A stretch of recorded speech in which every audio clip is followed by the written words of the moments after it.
4 సంవత్సరాల గ్యాప్ తర్వాత ఈరోజు తిరిగి సంక్రాంతి పండుగ సందర్భంగా నా సొంత నియోజకవర్గానికి నేను రావటం, ఇంత పెద్ద ఎత్తున తెలుగుదేశం జనసేన నాయకులు, నా అభిమానులు, వాళ్ళ పార్టీల అభిమానులు అందరూ కూడా ఇంత ఆప్యాయతతో చేసుకుంటాం, మళ్ళీ ఎందుకు రావడం లేదు అని చెప్పి గొడవలు చేయించి ప్రధానమంత్రి గారు వచ్చినా కూడా రాకుండా చేసి ఎన్ని ఇబ్బందులు పెట్టినా ఇంత అభిమానంతో గుండెల్లో దాచుకున్న నా నియోజకవర్గ ప్రజల్ని, నాయకుల్ని నేను ఈ జీవితంలో మర్చిపోలేను.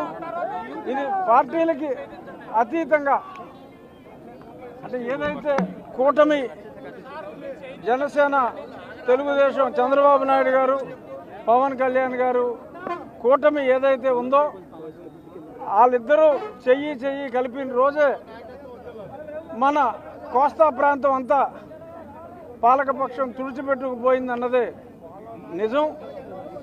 రోజు రోజుకి పాలక పార్టీ క్షణక్షణం కృషించి పోతుంది. ఒక అద్భుతమైన విజయాన్ని ప్రజలు తమ తప్పు తాము తెలుసుకొని, నాతో సహా తమ తప్పు తాము తెలుసుకొని ప్రజా సంక్షేమం కోసం ఒక అద్భుతమైన విజయాన్ని, ఎటువంటి అద్భుతమైన విజయాన్ని ఇవ్వబోతున్నారంటానికి సంకేతం ఈరోజు మనం చూస్తున్న